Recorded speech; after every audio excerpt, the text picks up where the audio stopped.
Another utility of this distinction. Okay, so the possible and the actual, both are real, but they're different. Right? The possible is grasped in thought. It can be factored into specific forms of definiteness, like the cup is round and white and green. Right? We can factor it into specific forms of definiteness, all of which are interrelated in some systematic way, which is what natural law and logic are all about. And the potential is devoid of process in itself. It isn't in process. It exists in a timeless sort of way. On the other hand, the actual, which is what we are, right, always emerges as process. At every moment of actuality, we are doing. We are coming into being. Our being is an activity.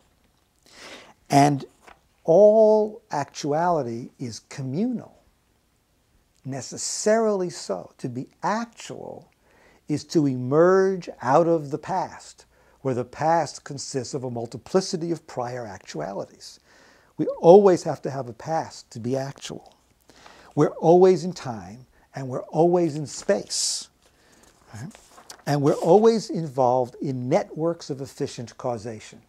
You here cause me, and I am causing you. The whole universe causes us in each moment, and we in turn affect the future of the universe.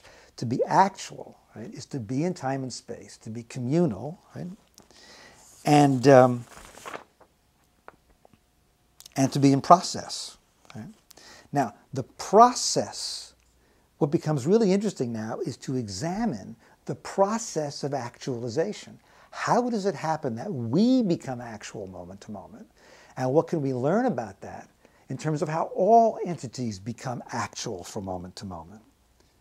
So actuality always begins in the universe, and it always begins as an experience of that universe, a conformal experience. We feel the past as it was, right? And always, in the universe that we experience, there are possibilities that we can realize. It's just part of the basic metaphysical situation that every actual world out of which we emerge in every moment has open possibilities. There are things that we can do. And always there are possibilities that are incompatible for joint actualization. I cannot say two different words at the same time. I can only say one word. I can only move one way, right? So the reality that gives rise to me lets me say any one of a large number of words and lets me move in a variety of different directions and ways, but I can only move in one way, and I can only say one word. And so in every moment of actualization, there's the apprehension of a field of possibility, and there's a decision among the possibilities in that field to make one of them definite. And that's the one that becomes actual. So the process of actuality involves experiencing the world, discerning possibilities, and deciding among them. That's what it means to be real and actual. Nothing is actual that doesn't go through that process. And it's nice in saying this to have the backing of quantum mechanics, which is exactly what quantum mechanics says. Now, I'm talking about decisions. We make decisions. Right? The world presents itself to us as actual, and it discloses to us a halo of possibilities. Which is sort of amazing when you think about it. You know, we look at reality and we see definite things, but if we shift our attention in a little bit and look at things differently, we can see that every actuality is surrounded by a halo of possibilities. Right? There are things we can do. This cup, right? I could drink from it. I could drop it. I could show it to you. I could throw it through the window. Right? There's a halo of possibilities around it. Every object has that. Now, a decision is made of which possibilities to actualize. and the decision is not random. What does that mean? It's a free choice. What's the difference between a choice and a random event? I'm going to suggest, we could spend a long time on this, but I'm going to cut it short, right? I'm going to suggest that the difference between a choice and a random event is in part the presence of consciousness. Right? A choice is made consciously, whereas a random event is not. But consciousness is not enough, because there also has to be an aim. If I'm going to make a choice, and it's not random, there has to be some criteria on the basis of which I make it. What can that be? It has to be that I'm trying to achieve some value. My choice might be right, or my choice might be wrong. But if I'm not motivated by the desire to achieve value, I have no criteria. And so again, it's not choice, it's random. Right? So choice requires consciousness, and it requires an aim or a final cause. Right? There is no actuality without an aim at value and an experience of value. Contrary to scientism or reductionism, which suggests that ultimate actuality is devoid of value, I'm suggesting that every actuality has value for itself because it emerges out of a decision made in the presence of an aim or a final cause. So, possibility, abstract, non-temporal, non-spatial, basically, although it's involved in time and space in its own way, dead, automatic, like we used to think reality was, right? Actuality, conscious, valuable, communal, involved in time and space, causal, right? That's actuality and possibility.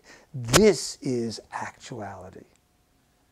So we're going to be thinking about reality in this way, which means that everything here, every object, every atom in this room emerges into our waking consciousness moment to moment as an activity of choice that's motivated by value and that has value for itself.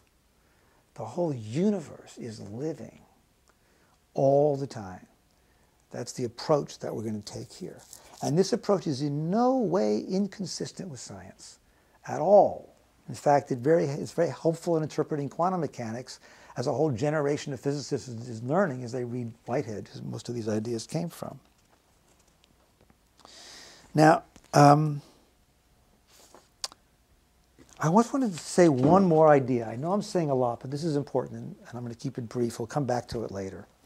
But one of the questions we have when we describe reality, we're trying to describe reality, is the question of what are the units of analysis?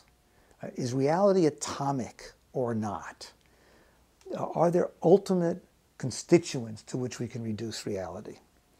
Now, Whitehead tended to think there were. And in his later philosophy, he came down on the side of atomicity. He said actuality is incurably atomic. And there's a certain sense in which that's true.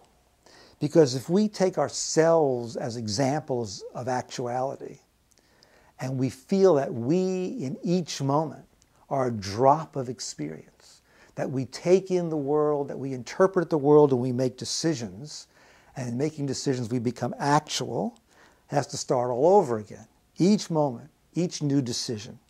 And so in some sense, it's reasonable to say that reality is atomic, and that reality is made, as Whitehead said, out of actual occasions, or occasions on which something happens. Actual occasions are events, drops of experience on the inside, events on the outside.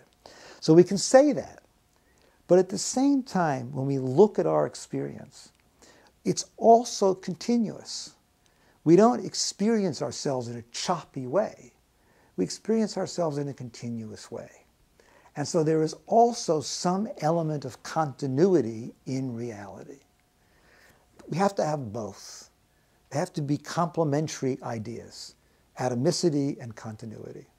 And I'm going to be describing the continuity in Whiteheadian terms as personal order.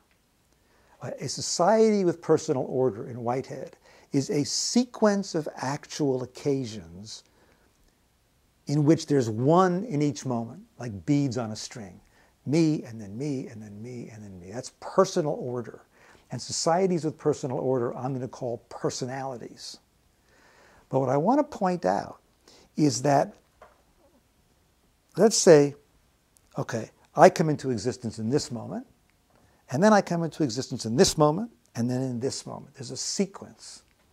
But in each one of those moments, the whole universe participates in my coming to be. And if the universe changes too much, I can't have personal order. There has to be something that holds the universe sufficiently the same from moment to moment in order for me to emerge sufficiently the same moment to a moment, right? But the universe itself, the whole universe, is most easily thought about as a self-organizing system. Somehow it's a self-organizing system of actual occasions, right?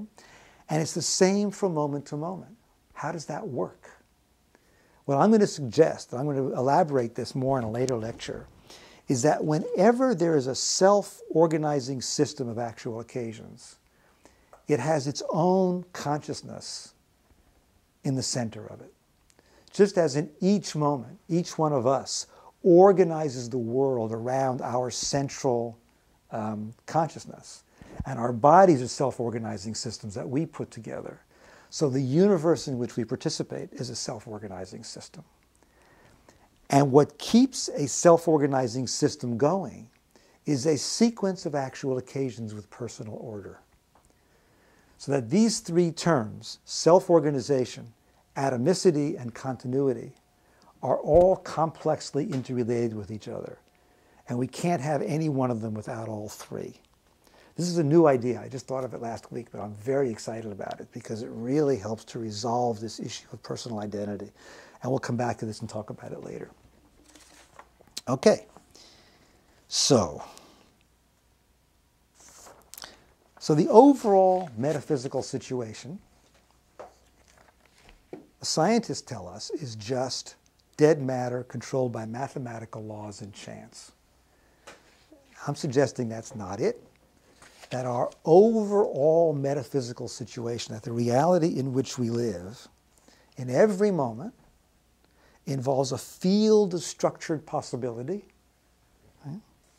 It involves a process of actualization through which the incompatible possibilities are reduced by a mental decision or a conscious decision.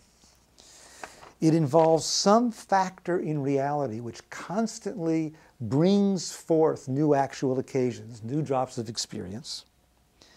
And this whole reality can be analyzed in terms of actual occasions or atoms of experience or atoms of events, personalities, and self-organizing system. All actualization, every instant of actualization, is illuminated by consciousness. It embodies a quantum of freedom. Every actualization is the expression of a quantum of freedom. It emerges from and then creates a field of possibilities for the future. And it enjoys the value of the past. It enjoys its own value. And it anticipates value in the future. So in terms of this understanding of reality, as we'll see over the next few lectures, it's possible to construct a cosmology which includes the possibility of parapsychological effects, reincarnation, and life after death. So that's tonight's lecture. And I actually got it in under an hour and a half.